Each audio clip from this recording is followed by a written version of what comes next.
इतनी खुशी के साथ अपना गुजारा करते थे। लेकिन आज 2017 के बाद आप मुझे बताएं कि क्या हालात है। 2017 से पहले तो मैं थोड़ा सा आपको एक पेश करता हूं कि उस वक्त कीमतें क्या थी। डॉलर 105 रुपए था, और उसके बाद चीनी 50 रुपए थी, आटा 35 रुपए किलो था, पेट्रोल 65 रुपए किलो था, और बहुत सारी सब्जियां 10-10 रुपए किलो मिलती थी, और बिजली का बिल बहुत कम होता था। और बिजली भी आपके घरों में आ गई क्योंकि हमने अल्लाह के फजल व करम से लोड शेडिंग का खात्मा किया। और बिजली के बिल भी इतने आते थे कि आप बड़ी आसानी के साथ अदा करते थे।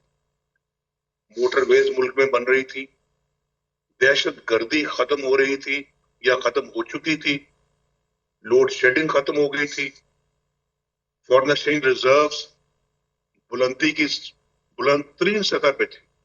यानी कि बुलंद तरीन सतह पे हमारे फॉरेन एक्सचेंज रिजर्व्स थे।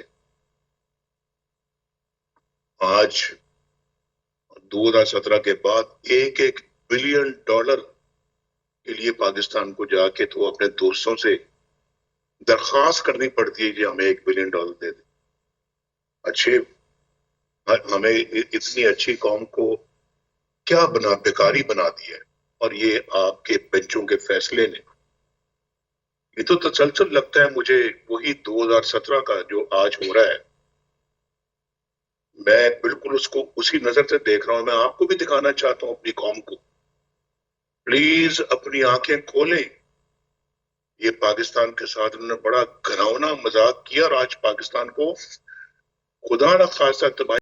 हमने कहा था थैंक यू वेरी मच, बहुत अच्छा, बस हमारा मुल्क कितना अच्छा चल रहा था, और हम ख्वाब देख रहे थे कि इंशाल्लाह पाकिस्तान आइंदा आने वाले चंद सालों में दुनिया के 10-20 जो सबसे तरक्की याफ्ता मुल्क हैं उनमें शामिल हो जाएगा।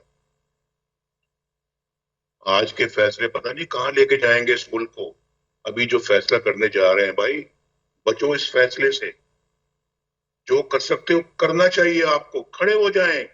आप अपना जो है ना वो ऐसे लोगों के खिलाफ जो पाकिस्तान को तबाही के किनारे पहुंचाना चाहते हैं, कहां लेके जाएंगे मुझे समझ नहीं आती। इस फैसला, अगर ये फैसला खुदा न खास्ता आया, डॉलर आपका 500 रुपए हो जाएगा। और आज मुझे बताएं, मैं अभी भूल गया कि छोटी छोटी बच्चियों की, गरीब बच्चियों की शादी होती है।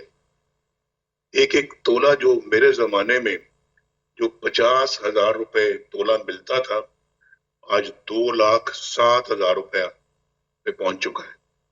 अब गरीब अपनी बच्ची के किस तरह से हाथ पीले करेगा, कैसे उसका ब्याह करेगा, कैसे उसकी शादी करेगा। ये बहुत तकलीफ दे बातें हैं जो खाते पीते लोगों को समझ नहीं आती। हुक्मरान तबके की समझ में नहीं आती ये बातें। तो भाई मैं समझता हूँ कि ये हमने तो पता नहीं इस मुल्क को क्या, कहां से कहां इसको ले गए हैं, क्या बनाना शुरू कर दिया है। गरीब को तो भूल ही गए हैं। आज तो उनसे दवाइयों के बिल नहीं पे किए जा सकते। एक जमाना था कि दवाइयां पहुंच में थी, सस्ती थी और मुफ्त मिलती थी, और आज आज दवाइयों के लिए पैसे नहीं है, इलाज मुआवजे के लिए पैसे नहीं है, अपनी जायदाद बेचनी पड़ती है। कोई बड़ी बीमारी आ जाए घर में तो घर वालों के पास सवाए आंसुओं के और कुछ नहीं होता। ये पता नहीं क्यों नहीं, ये सियासत हो रही है यहाँ पे एक बंदे के खातर, एक बंदे की खातर।